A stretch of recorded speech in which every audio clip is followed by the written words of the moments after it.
എല്ലാവർക്കും യേശുവിൻ നാമത്തിൽ വന്ദനം.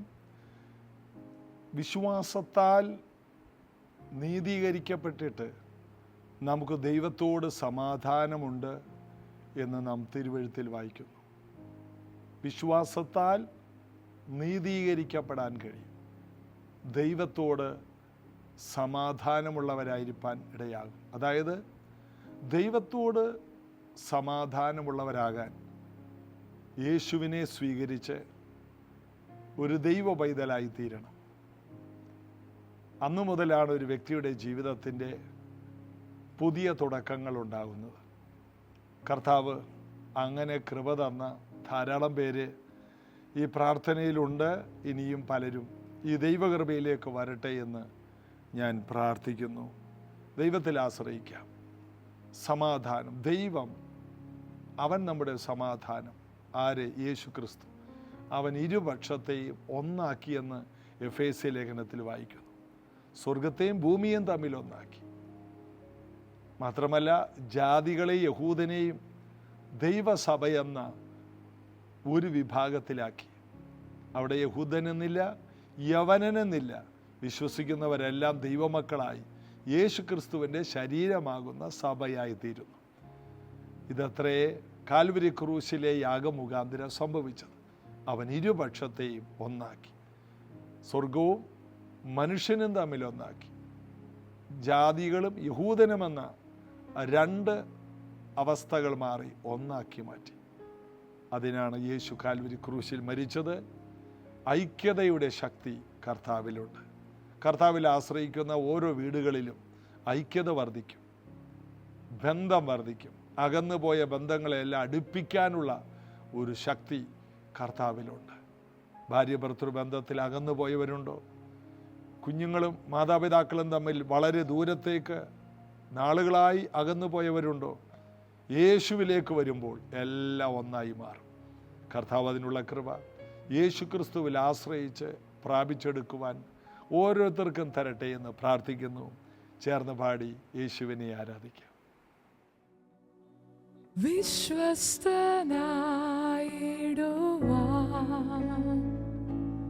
നിൻ കരങ്ങളിൽ നൽകിയിടുന്നു. നിൻ ഹിതം ചെയ്തിടുവാൻ അഗ്നിയാൽ എന്നെ നിറച്ചിടുക. വിശ്വസ്തനായിടുവാൻ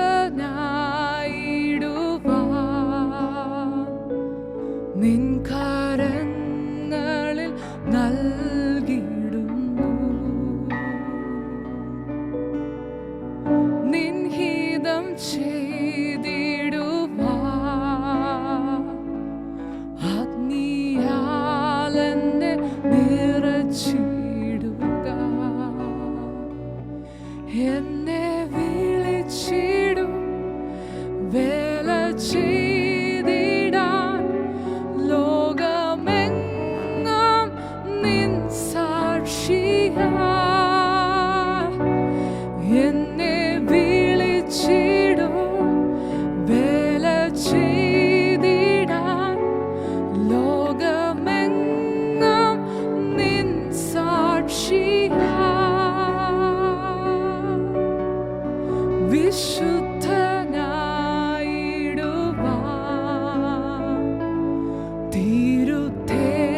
യോഹന്നാന്റെ സുവിശേഷം 20-ാം അധ്യായത്തിലെ 21-ാമത്തെ വാക്യം വരെ നമ്മൾ വായിച്ചു. അതിങ്ങനെയാണ്: യേശു പിന്നെ അവരോട്, നിങ്ങൾക്ക് സമാധാനം. പിതാവ് എന്നെ അയച്ചതുപോലെ ഞാനും നിങ്ങളെ അയക്കുന്നു. പിതാവ് എന്നെ അയച്ചതുപോലെ. പിതാവ് എന്നെ അയച്ചപ്പോൾ ഏകനായി അയച്ചില്ല. പിതാവ് എന്നെ അയച്ചപ്പോൾ എന്നെ അവൻ കാവൽ ചെയ്തുകൊണ്ട് എൻ്റെ കൂടെ അവനിരുന്നു. 2, പിതാവ് എന്നെ അയച്ചപ്പോൾ അവൻ്റെ അഭിഷേകത്തോടുകൂടി എന്നെ അയച്ചു.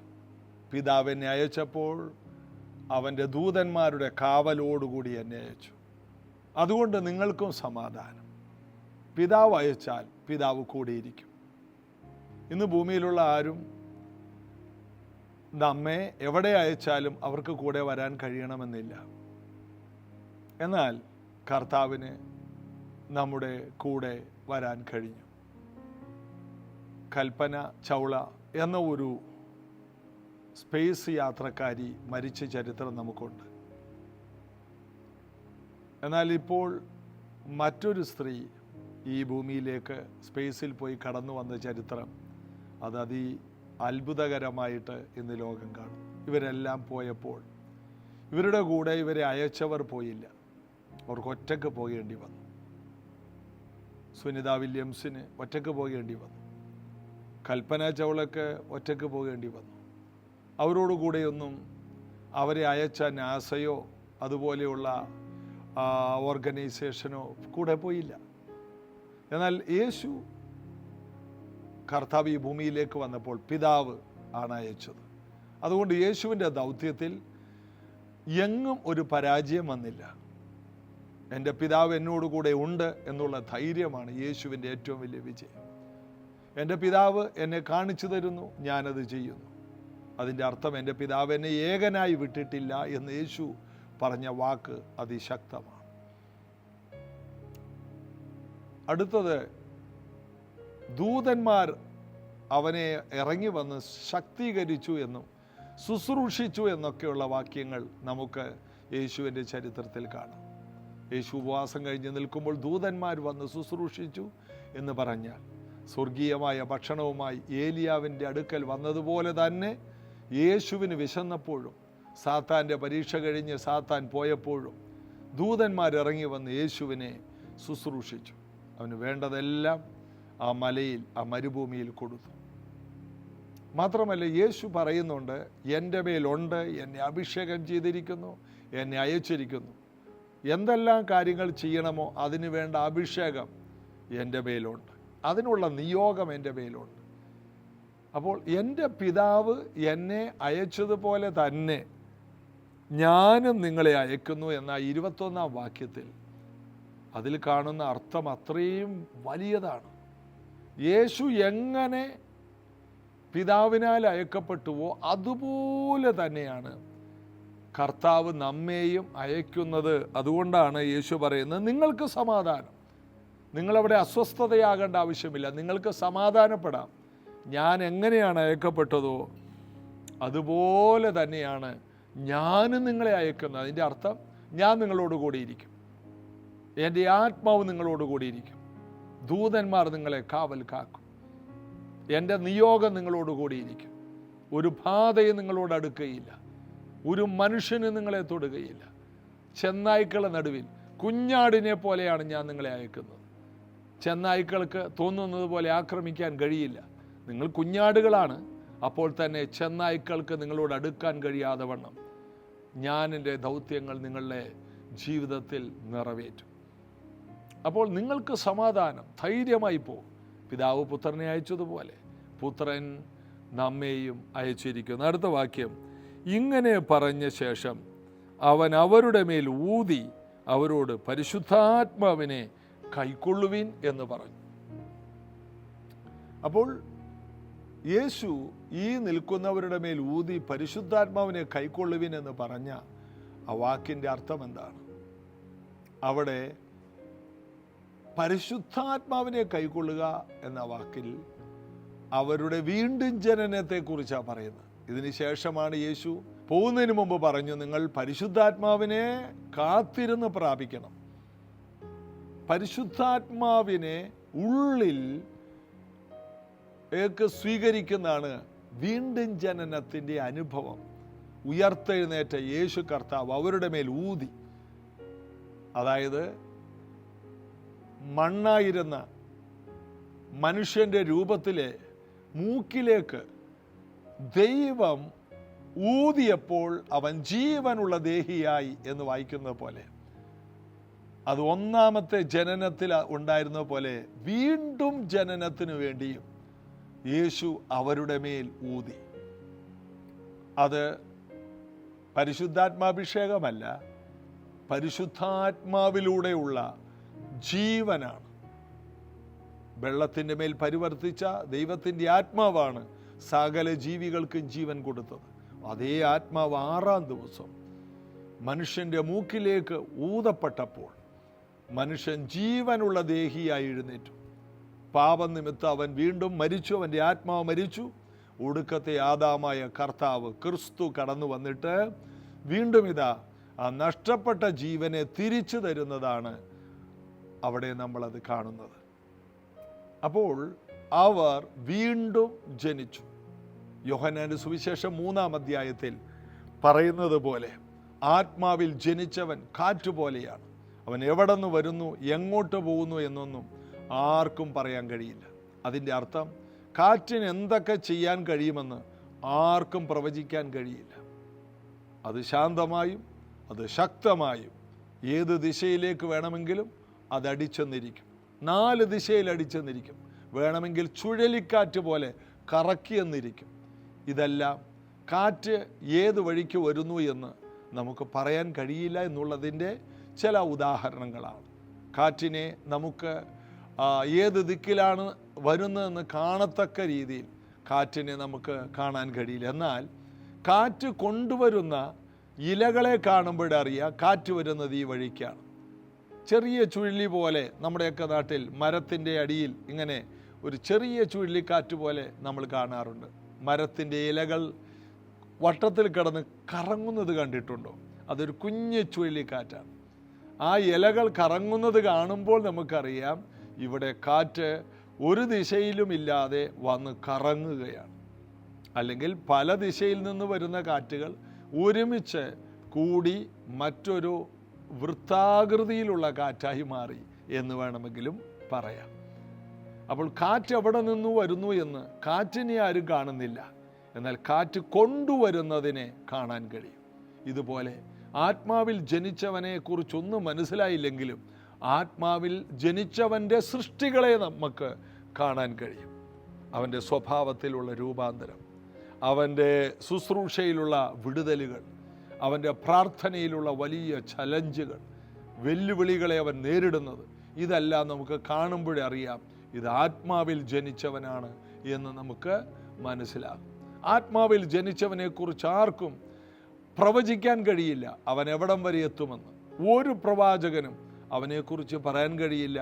അവൻ്റെ ജീവിതത്തിൻ്റെ ഏതെങ്കിലും ഒരു കോണിലുള്ള കാര്യങ്ങൾ മാത്രമാണ് പ്രവാചകന്മാർ പറയുന്നത്. എന്നാൽ ആത്മാവിൽ ജനിച്ചവൻ, വീണ്ടും ജനിച്ചവൻ ക്രിസ്തുവിനെ പോലെയാണ്. എവിടെ നിന്ന് വന്നു, എങ്ങോട്ട് പോകുന്നു എന്ന് ലോകത്തിന് അറിയാൻ കഴിയാത്തതുപോലെ നമ്മെക്കുറിച്ചും ആർക്കും അത് എണ്ണി തിട്ടപ്പെടുത്താനോ പ്രവചിക്കുവാനോ കഴിയില്ല. അതിശ്രേഷ്ഠമാണ് വീണ്ടും ജനിച്ച വ്യക്തിയുടെ ഭാവി. ആ വ്യക്തിയുടെ ഉയർച്ചകളെ ആർക്കും പ്രവചിക്കാൻ കഴിയില്ല. ആ വ്യക്തിയുടെ മാന്യതകളെ ആർക്കും പ്രവചിക്കാൻ കഴിയില്ല. ഈ ഭൂമിയിൽ ആർക്കും ചിന്തിക്കാൻ കഴിയുന്നതിന് മുകളിൽ ആ വ്യക്തി ഉയർന്നെന്നിരിക്കും. അഹരോൻ്റെ വടി തളിർത്തതുപോലെയാണ് പെട്ടെന്നായിരിക്കും ആ വ്യക്തിയുടെ ഉയർച്ച. 12 മണിക്കൂർ കൊണ്ട് അഹരോൻ്റെ വടി തളിർത്ത് പൂത്ത് ഫലം കായ്ച്ചു. സന്ധ്യയിൽ അതിപരിശുദ്ധ സ്ഥലത്ത് മോശ കൊണ്ടുവന്ന് വെച്ച അഹരോൻ്റെയും മറ്റ് 11 ഗോത്രക്കാരുടെയും പേരുള്ള വടികൾ, 12 വടികൾ പിറ്റേ ദിവസം രാവിലെ സന്ധ്യയിൽ വെച്ചത് പിറ്റേ ദിവസം രാവിലെ നോക്കുമ്പോൾ തളിർത്ത് പൂത്ത് ഫലം കായ്ച്ചിരിക്കും.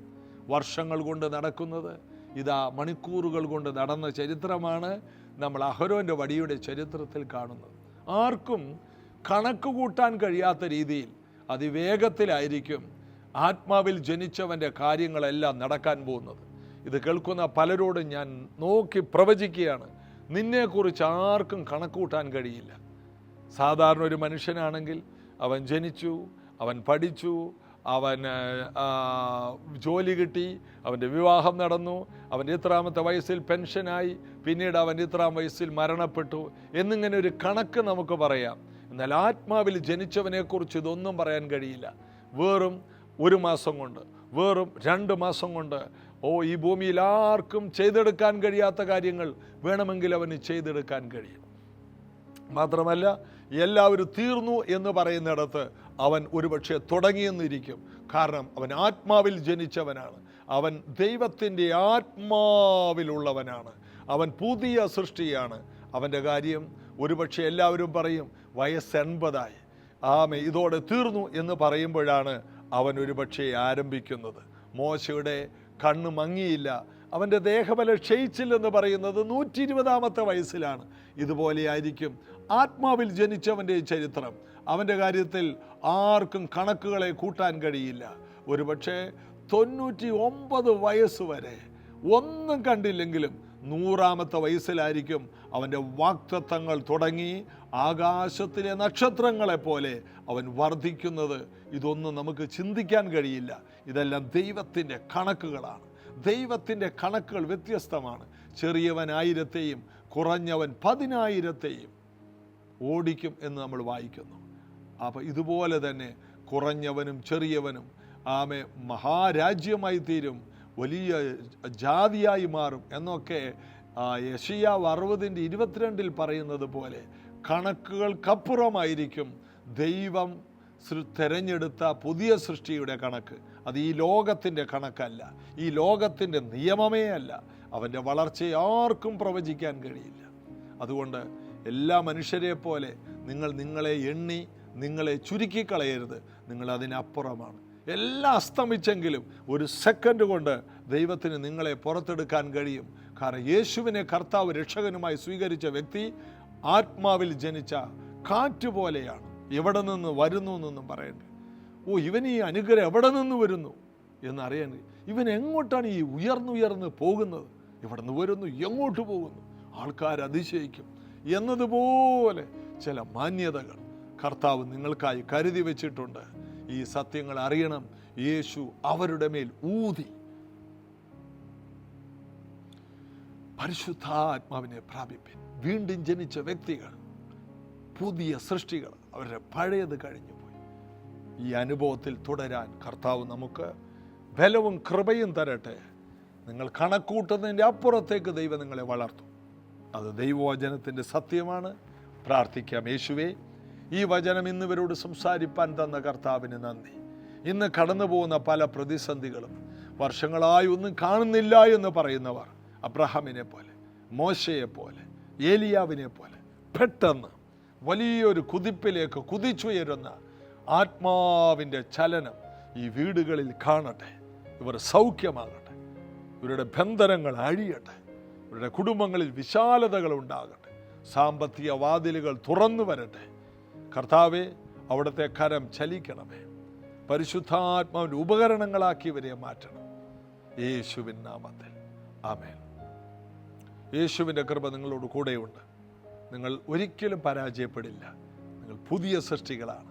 നാളെ ഇതേ സമയത്ത് ഒരുമിച്ച് വീണ്ടും നമുക്ക് ജീസസ് എവരിഡേ എന്ന പ്രാർത്ഥനയിൽ കാണണം. ഒരുമിച്ച് അനുഗ്രഹിക്കപ്പെടണം. God bless you.